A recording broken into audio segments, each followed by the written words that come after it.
Reciban nuestros saludos en este nuevo año, hoy con nuestro segundo programa del 2022 y vamos a tener un recuento de lo que ha sido de Ética TV para todos nosotros, para todos ustedes.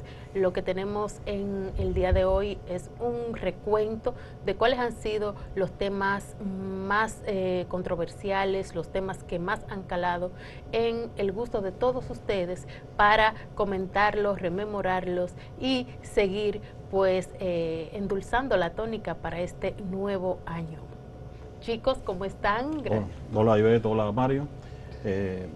Y a ustedes, queridos espectadores que nos siguen a través de Acento TV, también a través de la plataforma de YouTube. Les damos la bienvenida en este 2022, esperando que sea un año venturoso y que podamos seguir reflexionando sobre muchos de los tópicos que iniciamos una reflexión filosófica en el año pasado, ¿no? En el año pasado estuvimos abordando muchísimos problemas de interés social, como el problema de la corrupción, el problema de la igualdad de género, el problema de la seguridad social, el problema de la injusticia social y otros tópicos de ética ciudadana. De hecho, como ha señalado Ivette, en el día de hoy vamos a hacer un recuento de algunos de esos programas que abordamos y que fueron de interés de todos ustedes. Mario. Sí, que bien, y dirán, pero ¿cómo nos están saludando ahora de que como si iniciara el año? La verdad es que nosotros grabamos una serie de programas y por eso nosotros nos sentimos que iniciamos nuevamente este año con ustedes. Así que estamos muy contentos de encontrarnos nuevamente para seguir reflexionando sobre estos temas que para nosotros son fundamentales. El año pasado iniciamos con este programa como un sueño de juntos reflexionar sobre los grandes desafíos que tiene el país desde el punto de vista de la ética.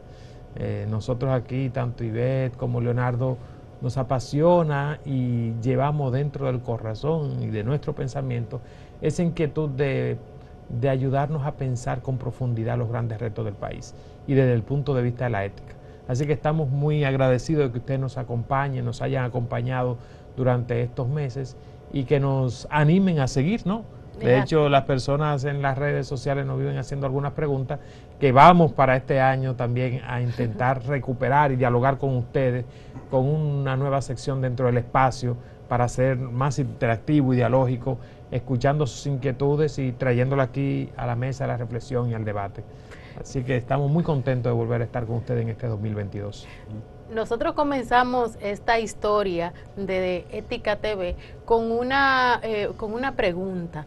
Y era, ¿por qué reflexionar sobre ética en la sociedad dominicana? ¿Realmente hace falta un programa televisivo por las redes sociales que involucre este tema de la ética? Y con esa gran pregunta, pues ahí nos fuimos respondiendo y ustedes y nosotros llegamos a la conclusión de que ética, de los grandes problemas que tiene la sociedad dominicana y que tenemos nosotros como sujetos que habitamos en esta sociedad, no es solamente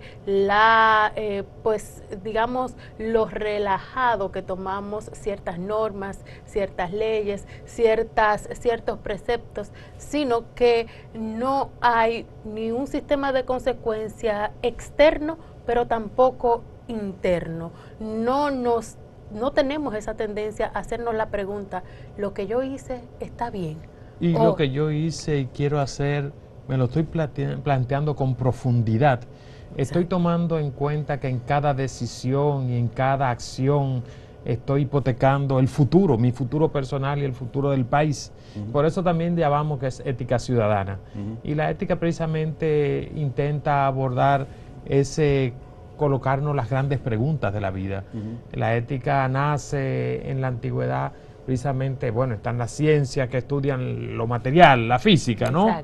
Está la ciencia para los antiguos filósofos que estudia cómo pensamos, la lógica, cómo está estructurado el pensamiento, y preguntarnos sobre las acciones, lo que tengo que hacer, sobre qué criterios voy a tomar mis decisiones, o sobre qué criterios tomamos las decisiones personales y colectivas. Pues de eso tan importante trata la ética. Algunos dicen que la ética es como el oxígeno, ¿no? El oxígeno, algunas veces nos acordamos de él cuando nos hace falta, y podemos preguntarnos, ¿realmente es necesaria e importante esa ética? Adela Cortina dice que somos animales éticos, tenemos necesariamente que tomar decisiones, porque no estamos nosotros como de una manera automatizada como robot, ni tampoco con ciertos comportamientos predeterminados por los instintos, como muchos animales, ni tenemos un estilo vegetativo como las plantas, sino que somos seres humanos que por la libertad tomamos decisiones, por esa gran gracia, y por eso es tan importante plantearnos cómo tomar las mejores y más justas decisiones que nos conlleven a la vida digna y a la felicidad. Sí, así es. De hecho, los primeros comentarios que uno puede observar que hicieron nuestros espectadores en la plataforma de YouTube a partir del primer programa que hicimos, que fue aquel que se denomina ¿Cómo enfrentamos nuestros compromisos ciudadanos desde el punto de vista ético? Muchos de los comentarios iban en esa dirección, de la necesidad de un espacio como este donde pudiéramos dialogar estos tópicos, porque de hecho toda sociedad necesita una reflexión profunda, entrar en un diálogo sobre precisamente las acciones y las decisiones que tenemos que tomar, decisiones que nos involucran a todos como ciudadanos, independientemente de la profesión a la que nos dediquemos, ¿no? Y ya para nosotros ir enrumbando esta conversación, nos dimos cuenta de que no solamente es necesaria la conversación sobre ética y esa reflexión constante, sino que hacía falta justo en este momento en el que se encuentra la sociedad dominicana, en este momento histórico. ¿Por qué en este momento histórico? Porque pareciera o existe la creencia de que todo da igual, de que no importa si conseguiste tus objetivos, no importa si tuviste que hacer lo que sea, que todo da lo mismo. Y en este punto donde se defiende un individualismo extremo, donde se defiende el éxito personal como el gran objetivo a alcanzar como ser humano, pues plantear la ética dentro de estos rangos de, primero, exigencias exigencias personales para nosotros sentirnos exitosos, pero ¿a costa de qué? Da lo mismo conseguir el éxito personal, aunque tenga que quebrar ciertos mis valores, aunque tenga que quebrar mi relación con el otro. Vale la pena que yo logre tener objetos materiales, dinero, en detrimento del bienestar de mi comunidad o el bienestar de mi compañero, de mi compañera. Entonces, en este justo momento en que la sociedad global se enmarca dentro de un individualismo y casi una autocracia, donde la felicidad y el placer personal se vuelve casi una exigencia, ¿no? Y el único norte, plantearse la relación con los demás, la relación con el otro, el convivir en sociedad de manera armónica, pues era urgente.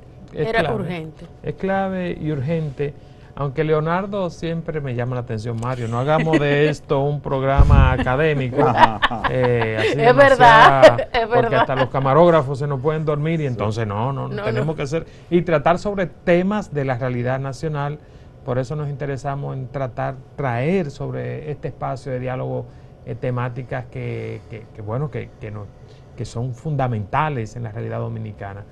Pero bien, de todas formas nosotros queríamos retomar como ética desde esa enseñanza y decirle a la gente, esto es una ciencia, esto es un saber en el que muchos pensadores y pensadoras han dedicado su tiempo por la importancia que tiene.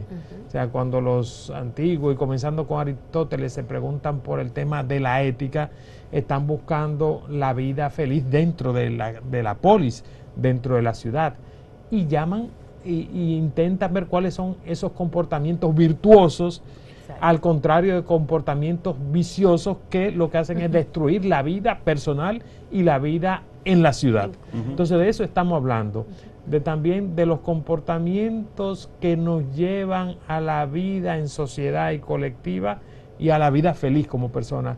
Quiero enfatizar esto porque también en esta sociedad y en general en este contexto hay muchas personas predicando sobre el tema de la felicidad, y hay muchas pastillitas ya es una nueva religión, y recetas sobre la felicidad, pero queremos aquí tratar sobre ese tema también unido a la felicidad colectiva, a la felicidad de la polis, del espacio político, del espacio común, pero planteárnoslo no en base a recetas, sino en lo que la ética de hoy en día exige, una reflexión colectiva, que juntos llegamos a los mejores caminos para alcanzar el espacio de la vida digna, el espacio justo, el espacio de la felicidad. Eso exige el pensar, el comunicarnos, el reflexionar colectivamente. Sí, así mismo como ustedes acaban de señalar, hoy hay una industria de la felicidad, ¿no? De la felicidad individual, dentro de ese contexto del cual hablaba Ivette, ¿no? Hay una cultura del individualismo y pareciera que todo lo debemos buscar como individuos, y donde realmente, bueno, inclusive se llega a decir, bueno, que la felicidad es un asunto donde cada uno de nosotros podemos, que podemos construirla al margen de los otros, independientemente de los otros, cuando realmente es un planteamiento falaz, porque como ya decía Aristóteles, somos animales políticos, es decir, somos animales sociales, y estamos siempre en interacción con otras personas. Entonces, todo proyecto de construcción de eso que llamamos la felicidad, que es de hecho un concepto problemático, que en esa industria de la felicidad se toma como si todo el mundo estuviese de acuerdo. O como si el tema, la categoría de felicidad es una categoría aséptica que no, hay que analizarla. Exacto. Porque hay escuelas de felicidad. Sea lo que signifique, es algo sobre lo cual hay que reflexionar, y hay que reflexionar de manera comunitaria, porque habitamos un espacio público que, digamos, bueno, se construye mutuamente y tenemos un proyecto de ciudadanía común. Es decir, no somos bestias, como Aristóteles decía, solo un dios o una bestia puede vivir de manera aislada. Correcto. Y nosotros también insistíamos en este espacio, y lo que nos invitaba a tener este espacio de diálogo con ustedes, a tener un espacio crítico, de pensamiento crítico, porque muchas cosas en nuestra sociedad, valores que se proclaman por ahí, y muchas personas también utilizan nuestros mismos discursos, pero desde un pensamiento crítico podemos desvelar lo que hay detrás de los discursos. Desde un pensamiento crítico y una reflexión crítica colectiva podemos también nosotros no asumir como sentadas cosas que están paradas, desnormalizar una serie de comportamientos que a lo mejor para la mayoría le parecen que así deben ser las cosas, pero que cuando le damos pensamiento y lo pasamos por el crisol de nuestros principales valores, entonces podemos ver que hay que repensarla nuevamente. Sí. Entonces esto quiere ser un espacio también para aquellos que consideramos la normalización de una serie de comportamientos y dinámicas que por la hegemonía cultural o por la hegemonía del poder o por el temor y la cobardía no somos capaces de colocarlo sobre la mesa y profundizarlo desde un pensamiento y una actitud crítica. Esto quiere ser eso, un espacio crítico de pensamiento. Para que no dé lo mismo, Mario, para que no dé lo mismo actuar de una manera ética que no hacerlo, para que no se vea al que actúa o a la que actúa en función de buscar un bienestar común o incluso asumir ciertos sacrificios para no perjudicar al conjunto, pues para que ese no se vea como la excepción, sino que al contrario, que sea la misma colectividad que exija constantemente un comportamiento ético, no solamente de quienes lo dirigen, sino también de todos y cada uno dentro de cada espacio, dentro de lo que tengamos acción, dentro de lo que tengamos influencia. Pues esto ha querido ser este año un espacio de eso, de profundizar y ayudarnos a pensar, y donde hemos tratado una serie de temas que en el próximo segmento vamos a recapitularlo y junto con ustedes también seguirlos profundizando. Así que hacemos una pausa y volvemos en breve.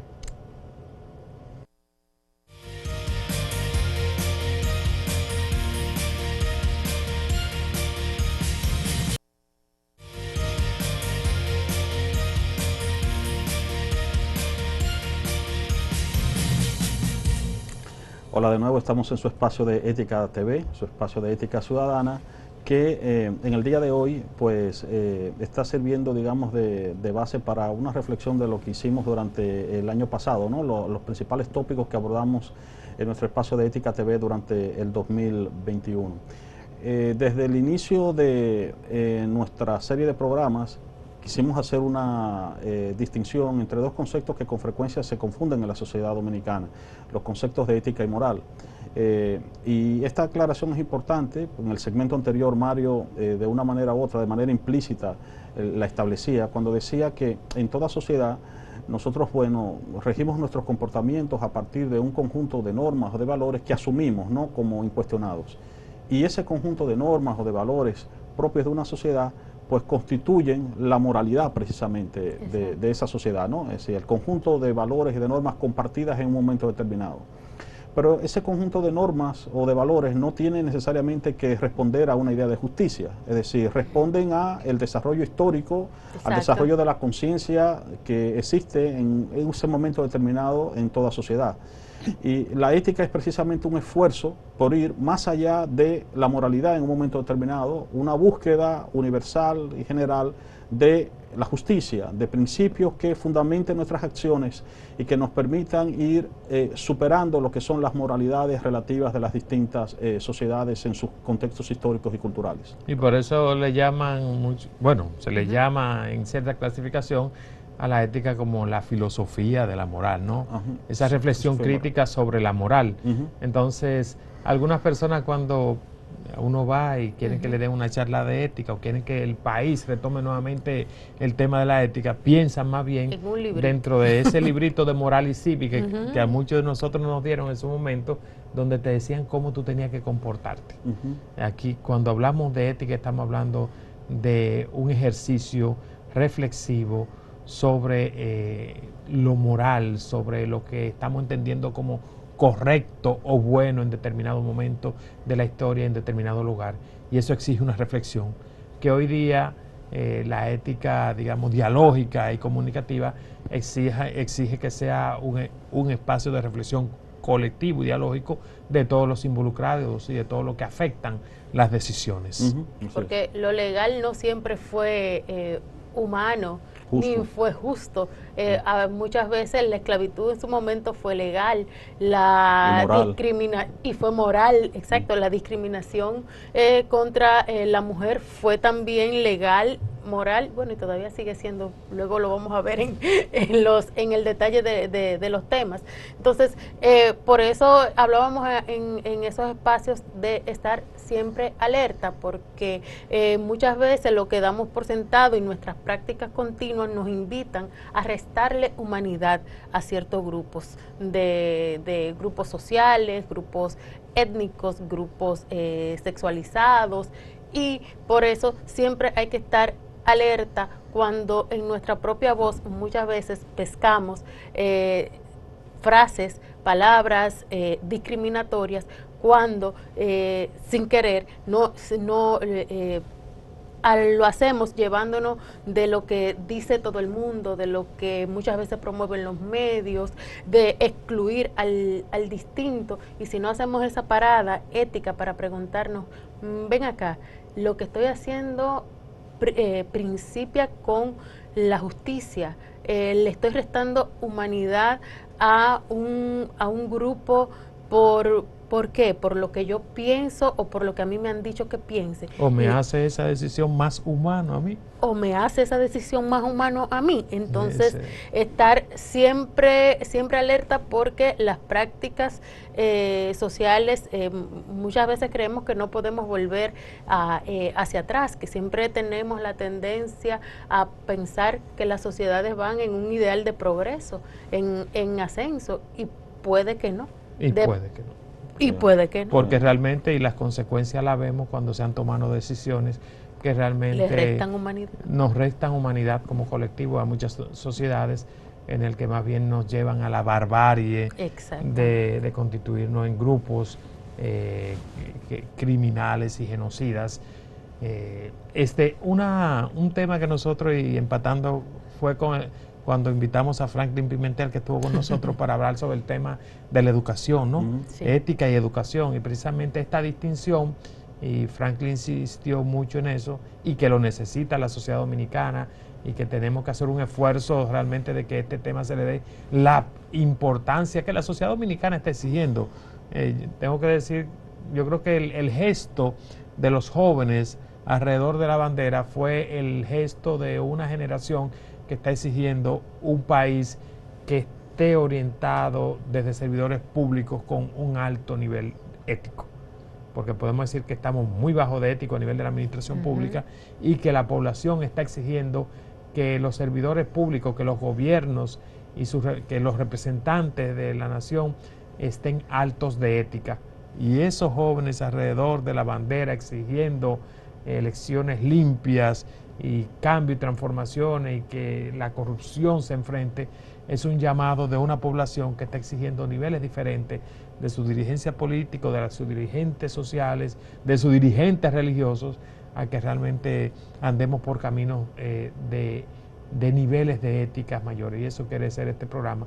Franklin Pimentel en aquella ocasión insistía, sigue siendo un reto en la educación dominicana el que esté presente el tema de la reflexión ética en las aulas. Sí, con respecto al problema ético, el problema ético siempre nos lleva al problema de la educación, Claro. porque los valores a los que nos referimos, ¿no? El conjunto de normas o valores compartidos, la moralidad de una época, es algo que comienza a adquirirse desde lo que los sociólogos llaman el proceso de socialización, que comienza en la casa, en la escuela, etcétera.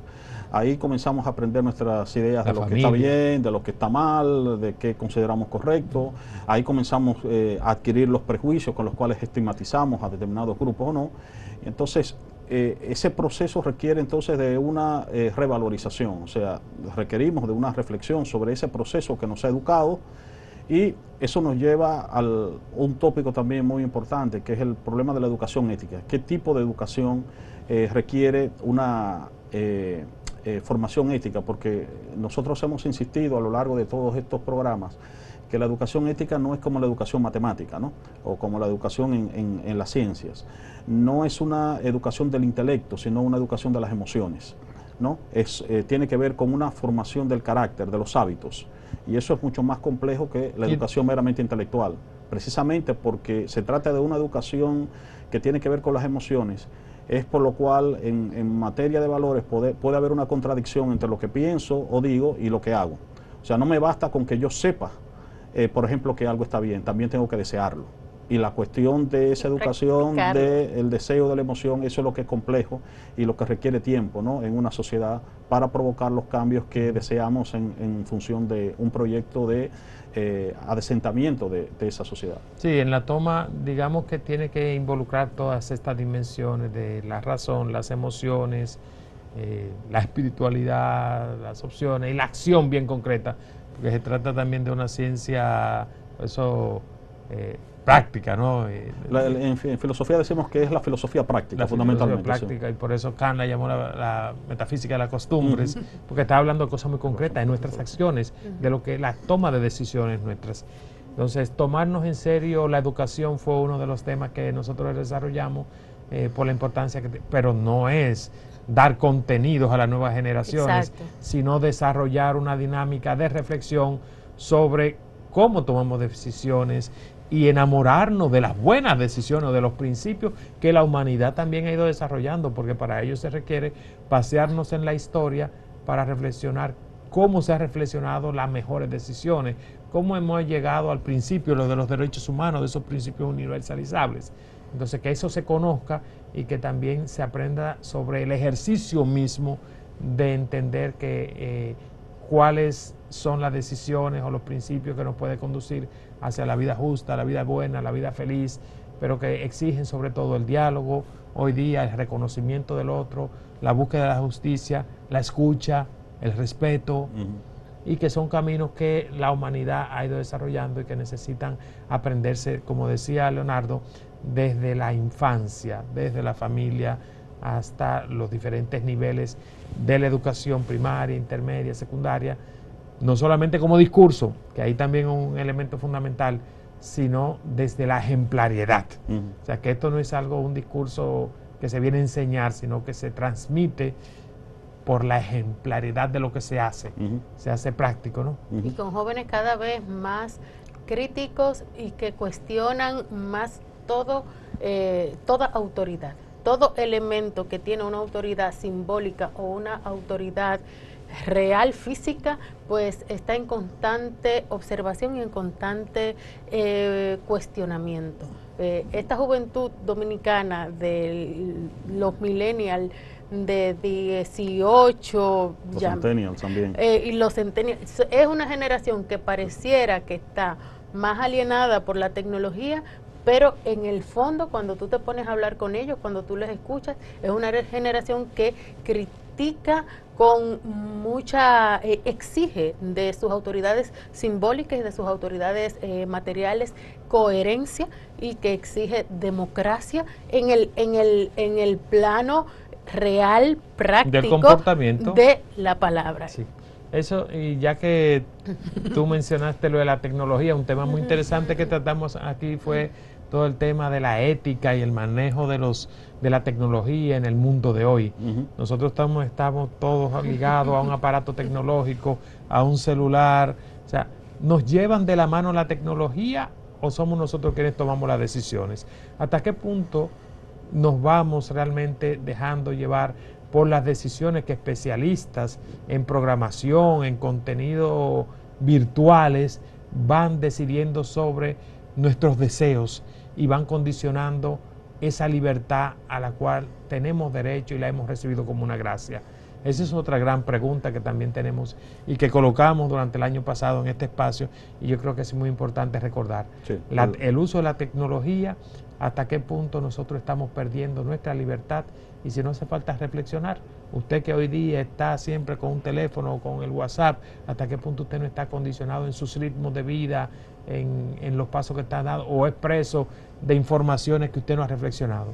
Así es, el desarrollo tecnológico es otra de las razones por la cual se hace imperiosa la reflexión ética, ¿no? Porque, bueno, el desarrollo de la revolución informática, el surgimiento de las redes sociales, el desarrollo de los dispositivos tecnológicos, tienen unas implicaciones que son de carácter ético. Fíjate, por ejemplo, cómo hoy, a través de los dispositivos electrónicos, de las redes sociales, tenemos un acceso a la información que ninguna otra generación del pasado tuvo antes de la revolución informática. Y sin embargo, en esta época donde disponemos de tanta información, precisamente cualquier persona con un dispositivo puede subir la información que quiera y puede entonces desinformar. Y entonces resulta que estamos ahora en un universo donde constantemente estamos siendo bombardeados por informaciones que son incorrectas, por desinformaciones, por lo que se conoce como fake news.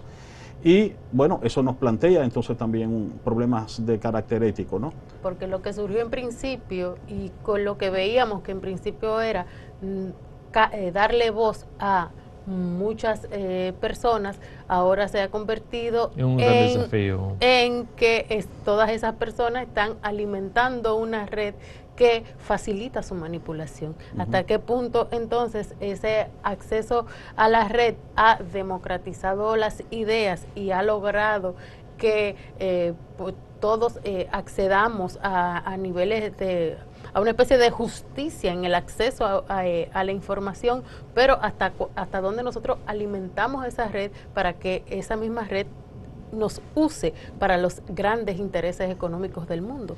Sí, así que con este tema de la tecnología está en juego principios fundamentales de la ética, como es el tema de la libertad. O sea, con la libertad, que es uno de los principios, digamos, de los principios universales, de la Declaración de los Derechos Humanos, en el que se pone en tela de juicio. Y hoy día nosotros tenemos el planteamiento ético, pasa por un preguntarnos hasta qué punto yo estoy haciendo realmente ejercicio de mi libertad, o hasta qué punto otras corporaciones realmente nos están manipulando y nos estamos dejando manipular de alguna forma, además de el ejercicio riguroso que nosotros tenemos que hacer con el tema de la información. Estos fueron otros de los temas que nosotros fuimos desarrollando y que entendemos tenemos que seguir profundizando. Ahora tenemos que hacer una pausa y en nuestro próximo segmento continuamos con los principales tópicos que abordamos en nuestro espacio de Ética TV en el año 2021.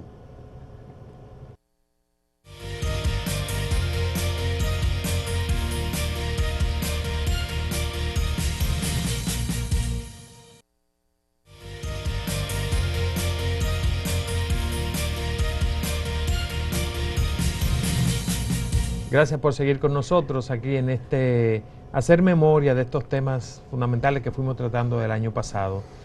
Hacemos memoria porque queremos que esto se afiance y realmente que nos ayuden a seguir profundizando en estos temas, porque un solo programa no da para agotarlos. Uno de los grandes temas que tratamos el año pasado fue también el tema de nuestra responsabilidad frente al medio ambiente. En aquella ocasión nos acompañó Domingo Abreu, estuvimos viendo el tema de los desafíos medioambientales que tenemos en el país y hasta qué punto nosotros estamos siendo responsables del uso de esos, estamos teniendo una convivencia responsable con el medio ambiente, porque Domingo Abreu nos lo enfatiza, no son recursos para ser explotados, sino tenemos que cambiar el chip, el esquema de relación para con el entorno nuestro. Entonces, y en ese programa también se abordaba la creación y la concientización de una nueva sensibilidad hacia nuestro entorno, de una sensibilidad que nos permita no solamente comprender y mejorar nuestra relación individual con el medio ambiente, sino exigir y que se legisle de que haya una por parte de las grandes corporaciones que contaminan el ambiente, de que nosotros como ciudadanos podamos exigir que esas grandes potencias contaminantes y que esas grandes compañías contaminantes también exigirles una inversión en términos de convivencia justa con el medio ambiente, porque no se trata únicamente una compañía que emita pues desechos contaminantes, nada más afecta a esa compañía, no, afecta el medio en el que convivimos todos, y respecto de eso tenemos que crear fuera de nosotros una relación sana con el medio, también pues que esa sensibilidad nos permita reclamar que esas grandes corporaciones pues no nos asfixien el ambiente. Sí, también el problema del desarrollo de la sensibilidad hacia el medio ambiente implica también pues una nueva cultura cotidiana. Exacto. También, o sea, fíjate cómo a medida que se va desarrollando este problema, ya no solo hablamos de cómo nosotros debemos relacionarnos con los otros, sino también con ese entorno, el ecosistema, que es el término que usualmente empleamos en la cultura contemporánea, y esa relación con el ecosistema implica, bueno, pues una nueva manera de cómo consumir, una nueva manera de cómo nosotros vamos a hacer nuestras prácticas del día a día, ¿no? Entonces, también es un asunto también que implica un nuevo tipo de educación también, porque exacto, usualmente hemos sido educados en una cultura donde el entorno está ahí para nosotros, para que nosotros nos aprovechemos de él para satisfacer nuestras, digamos, necesidades de consumo, ¿no? Y lo hemos visto como espacio de explotar o como amenaza, porque la selva era lo salvaje. En estos días me presentó un amigo del campo que mató una culebra enorme. O sea, esa gran victoria. La gran victoria. Matamos esa culebra enorme. O sea, los animales, los insectos, los reptiles, toda la diversidad que tiene nuestra naturaleza en esta media isla, en los espacios más, digamos, de naturaleza más densa, entonces lo vemos como lo desconocido y a lo cual le tememos miedo, no nuestro gran aliado, aquello que nos da vida y con lo que estamos llamados a convivir. O sea que desde esa interacción educativa que necesitamos hasta lo que decía Iber, o sea, estamos en una dinámica de estructuras globales y económicas en el que se ha utilizado todo el entorno para ser explotado y no para una convivencia, digamos que fraterna, con ese medio ambiente y también para la sostenibilidad futura de las futuras generaciones. O sea que hay varios elementos que interactúan y que nos indican que hace falta realmente una reeducación bien profunda y una reflexión a todos los niveles, personales, colectivos como sociedad y dentro del sistema económico global, estructural, donde se tiene que replantear bien todo esto del medio ambiente. Y se habla también de cierto perspectivismo cuando nos relacionamos con el medio ambiente, porque no es lo mismo mirar un árbol como ser humano que si yo pudiera mirar un árbol como lo mira un chimpancé que vive en ese árbol. Entonces, cuando tú piensas en talar un árbol como ser humano, tú dices, bueno, pues simplemente voy a aprovecharme de la madera. No, las comunidades indígenas lo ven de otra manera también. Pero si yo pienso, me pongo en el lugar de otras especies, de cómo también yo voy a afectar a esas otras especies, a los animales, y cómo ellos miran la naturaleza, tú le estás quitando realmente su hogar.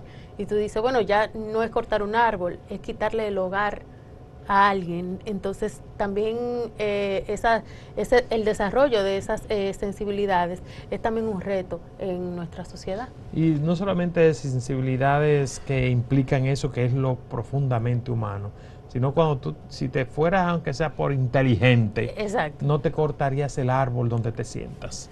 Porque hoy día también, entendiéndolo desde los ciclos vitales y ecológicos, el daño que provocamos a la naturaleza nos lo estamos infringiendo a nosotros mismos, con consecuencias devastadoras sobre todo el medio ambiente y las implicaciones que tiene en estas megaciudades inhóspitas que hemos construido, y que por el calentamiento global y por las emisiones de gases y por la contaminación de nuestros ríos y de las playas van a estar teniendo consecuencias devastadoras a nivel económico, solamente porque y también a nivel de sobrevivencia de la especie humana, porque nos estamos serruchando el palo donde estamos sentados. Y a veces uno lo mira como a futuro, como, nos vamos a quedar sin planeta dentro de 500 años. Es ahora. Es que estamos mirando que una persona hace 20 años iba a un río y ya vuelve ahora a ese mismo río y no encuentra ese río en el que estaba. Y no en el sentido filosófico, sino en el sentido material. Ese río está, cuando no está ya seco, ya eso está... para pensar casi en términos prácticamente egoísta y utilitarista. Exactamente. Yo me estoy dañando yo mismo sin entender que realmente que nosotros hemos crecido en humanidad y entendemos que no solamente actuamos solamente por aquello que me hace bien o me hace mal, y quizá alguna vez ni veo o soy tan poco inteligente que no calculo las implicaciones, pero hemos ido avanzando también porque entendemos que junto con la naturaleza y las demás especies tienen derechos que hay que preservar, y eso nos hace ser más humanos. Otro de los temas que abordamos en el 2021 es la relación entre ética y política, ¿no? Inclusive una pregunta que... Invitamos a Lady Blanco de Participación la coordinadora general de la organización Participación Ciudadana, donde inclusive se hacía la pregunta esa famosa de si se puede ser ético y político, ¿no? La cuestión de los retos que como servidores públicos pues se tiene, ¿no? O deberíamos tener en la sociedad dominicana. Y algo muy importante, porque siempre cuando se habla del tema de ética y política, solamente se habla o se piensa desde la perspectiva de los líderes políticos, pero hay otra arista muy importante que se abordó en ese programa, era la cuestión de la participación de la ciudadanía, ¿no? Cómo articular, tú lo decías ahorita cuando hablábamos de los movimientos que se articularon en torno a la Plaza de la Bandera, ¿no? Exigiendo, digamos, más justicia social, exigiendo honestidad, etcétera. Toda sociedad auténticamente democrática requiere de un movimiento civil sólido, fuerte, ¿no?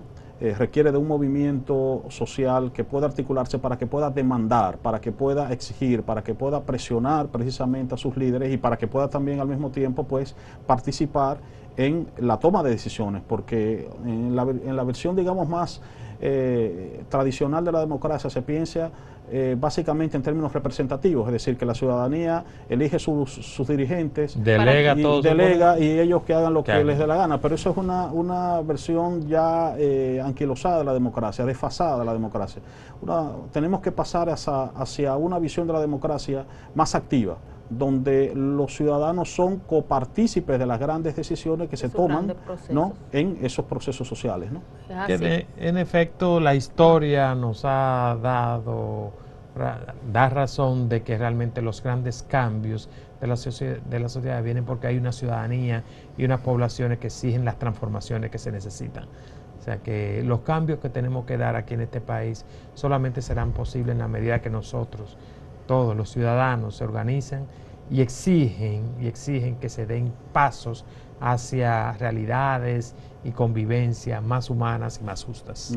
Y para eso están organismos en la República Dominicana como Participación Ciudadana, pero también están otros organismos de tomas de colectivizar esas a esos Demandas. grupos, ¿no? Están las juntas de vecinos en los barrios, están las juntas comunitarias, de mujeres, las campesinos, asociaciones de ecologistas. Sí. Entonces, todas esas organizaciones son realmente el latido y el pulso de los pueblos, y tienen en su haber el gran desafío de lograr que no solamente se les escuche, sino que se legisle y que se hagan las leyes para que favorezcan a la comunidad completa y no solamente a los intereses de los poderosos. Y en ese mismo tema tratamos el tema de la salud y la seguridad social. Ay, fue uno de los últimos con nuestro gran amigo Holguín, ¿no? Luis Holguín, en el que tratamos toda esta situación de inequidad que hay en el sistema nuestro de salud, donde la gente no tiene el derecho, un derecho que es fundamental, que es constitucionalizable, y usted se podía preguntar, ¿tiene la gente realmente derecho a una salud digna? ¿Por qué no la tenemos? ¿Por qué si está legislado? Entonces nos hicimos esa pregunta, ¿y qué es lo que pasa? Que hemos convertido la salud en un negocio en lugar de la salud como un derecho.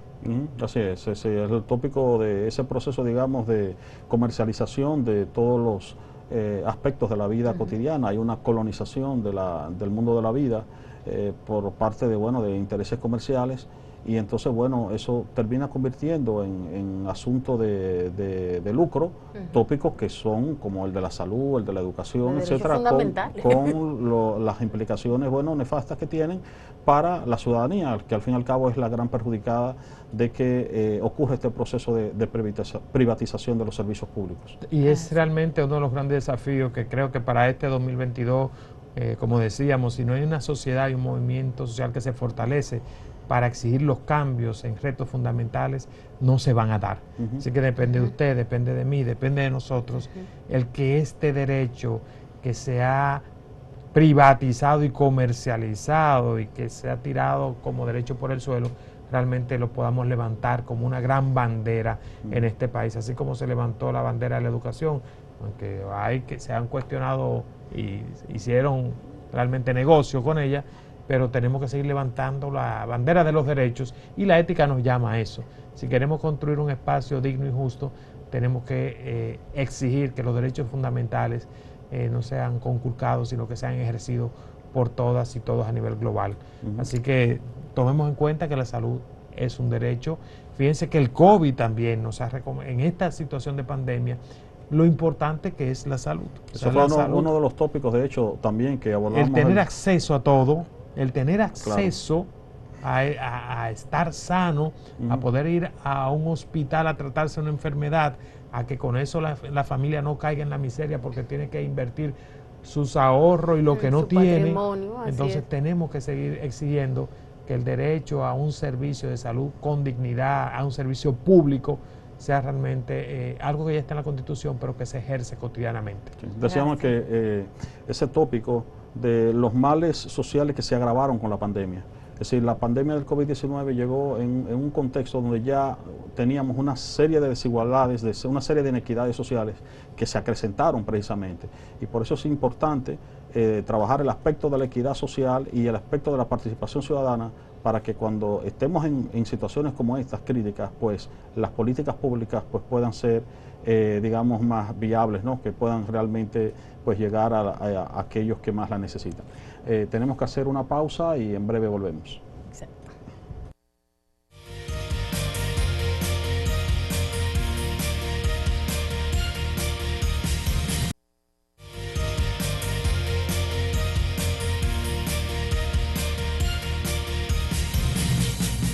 Gracias por continuar con nosotros aquí en su programa de Ética TV. Y ya ustedes ven, el año pasado estuvimos realmente reflexionando sobre temas muy interesantes y que nos ayudan a nosotros a profundizar sobre los retos nacionales.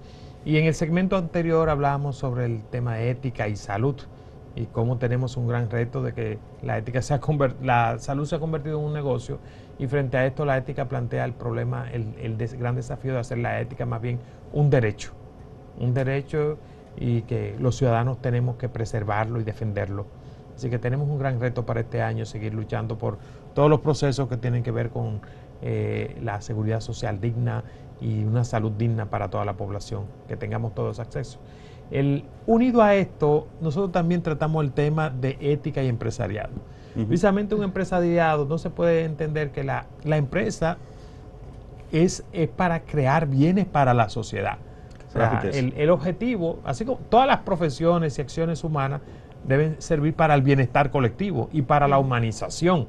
De eso, para los grandes pensadores, todas las acciones de los hombres y de las mujeres van en servicio de que nos humanicen, no deshumanizarnos. Exacto. Entonces, la empresa también va para crear riquezas y bienes para una sociedad. Entonces, no debe ser un ejercicio de acumulación en desmedro del bienestar colectivo. En este sentido, cuando hablamos del tema de ética de empresa y recuperamos la historia, con Fran Abate estuvimos hablando sobre este tema, de cómo surgió todo el proceso de la responsabilidad empresarial, también como ese recuperar el sentido fundamental desde la ética de la empresa privada y de la empresa pública, pero sobre todo de la empresa privada. Así que todas las empresas también que están dedicadas a una serie de servicios, su objetivo, su fin, el bien al que debe tender, como hablaría Aristóteles, su bien último es el de dar un servicio al colectivo. No es el lucro por el lucro, como plantearía el neoliberalismo sin mirar las consecuencias, sino el crear bienes y servicios para la sociedad en general. Y que tiene una responsabilidad también, fuera parte de servir, tiene que, para dar ese servicio, una responsabilidad y procurar de que su fuente de manufactura, de que su fuente de creación de ese servicio no perjudique el entorno del que está rodeado. Si hay una policlínica, una clínica en un sector residencial, esos desechos tienen que ser tratados con una responsabilidad social altísima, dado su alto nivel de contaminación. Entonces va en dos vías. La empresa en sí ha de estar constituida como una entidad para que ofrezca un servicio a la gente, a la sociedad en general.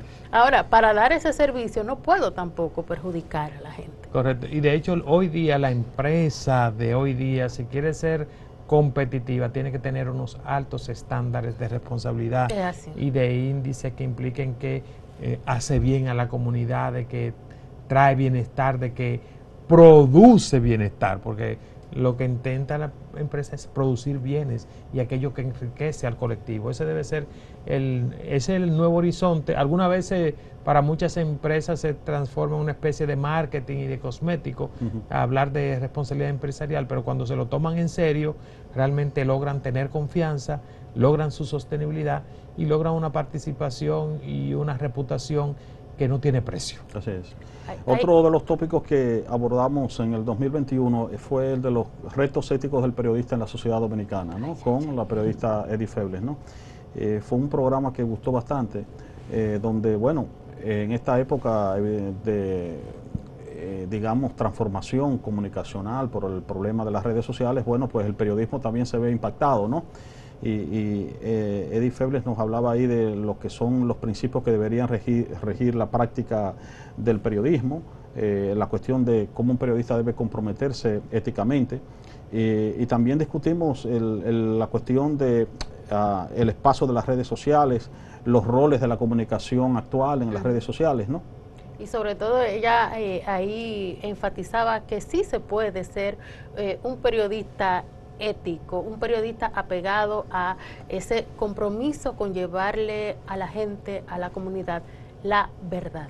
La verdad. Y también ese periodista que tiene no solamente el compromiso de aparecer frente a la pantalla y de decir lo que lo pongan a decir, sino de hacer para el ejercicio de la palabra y de su voz, hacerse, digamos, canal de aquellos que no tienen voz. Y esa es una responsabilidad ética del periodista, no solamente en estos tiempos, sino en todos los tiempos, pero que ahora, dado que los grandes medios de comunicación están en manos de grandes intereses económicos, pues se dificulta que el periodista muchas veces pueda tomar esa distancia entre lo correcto, lo ético y lo conveniente. Sí, con Edith Feble de alguna manera retomamos esto de las éticas de las profesiones, ¿no? Todas las profesiones tienen unos códigos de ética. Unas deontologías. Sí, una deontología a la cual es... ¿A qué responde esa deontología? A lo que es esa profesión en sí. Porque de no responder a eso, entonces digamos que se corrompe. Al hablar de corromper, que dice que deja de ser lo que ella es. O sea, un médico, si no procura la salud, si la medicina no procura la salud, y procura más bien el detrimento de la persona, de la vida, entonces se corrompe, ya no es medicina. Si el ejercicio legal no busca la justicia o la aplicación correcta de la ley, entonces se corrompe. Si busca la ilegalidad, si el arquitecto en lugar de construir bellamente una edificación lo que hace es lo grotesco, pues se corrompe. O sea, el periodismo, si el periodista no busca defender la democracia y ser voz de los que no tienen voz, pues se corrompe. Entonces fíjense que cuando hablamos de la ética en las profesiones, estamos hablando de que se retome el sentido fundamental de cada profesión, a lo que ella aspira, a lo que ella busca. Aristóteles decía el bien, ¿cuál es el fin? El fin de cada profesión, buscar el fin del hombre, de nosotros humanos, es la felicidad, decía él en ese momento, de cada profesión, buscar cuál es el fin, a qué tiende esa profesión. Cuando hablamos de ética, de deontología, de ética de las profesiones, estamos hablando realmente del fin a que ellas tienden, porque de lo contrario sería corromperla o ser un mal representante de esa profesión. Yo quisiera recordar otro tema, y un tema que para mí es de alguna forma como un crisol de hasta dónde está el nivel de humanidad de la población dominicana, o de lo que se llaman cristianos, de lo que nos llamamos cristianos en este país. Y es frente al tema migratorio. O sea, cuando usted cree que el otro es un medio, en el mejor de los casos, cuando cree que solamente que ese migrante que está ahí es un trabajador, un utensilio para el trabajo, usted está renunciando a que el otro es una persona. O algo al contrario, cuando usted entiende solamente que los únicos personas son sus connacionales y que el otro es otro, entonces usted está renunciando a principios generales que son que todos los humanos tenemos derechos. O cuando usted, de alguna manera, el otro, usted lo estigmatiza de manera grotesca como el enemigo, el que me agrede, el que es una carga pesada y no reconsidera lo que aporta, también tiene que hay un problema del reconocimiento del otro también en lo que aporta objetivamente. Yo creo que con el tema de las relaciones dominico-haitianas tenemos un gran desafío cristiano, que ahí no vamos a entrar porque no se trata este programa de teología, pero sí un programa de ética en el que yo creo que es un crisol también que tenemos en la sociedad dominicana. Esto lo tratamos aquí con Francisco Escolástico, jesuita, que estuvimos hablando sobre el tema de migración y ética. Entonces yo creo que ahí tenemos un gran crisol y un gran desafío en la realidad dominicana. De hecho fue un programa donde él replanteó algunos tópicos bastante interesantes relacionados con el tema de la identidad, que vamos a tener que volver sobre él, pero ya no podemos seguir porque se nos ha acabado el tiempo. Sobre todos estos temas de los que hemos hablado, les recordamos que ustedes pueden accesar a ver todos estos programas de los cuales hemos hablado en Acento TV, ¿no? Y que no sé que el padre Gil Manuel estuvo por aquí, tratamos el tema de ética y cristianismo, que tiene una relación, y no se pierdan esos programas que están ahí, están disponibles. En Acento TV, ahí están todos, pueden verlos. Síganos acompañando, este año vamos a tener grandes programas y a seguir profundizando sobre los retos que tiene el país desde el punto de vista ético.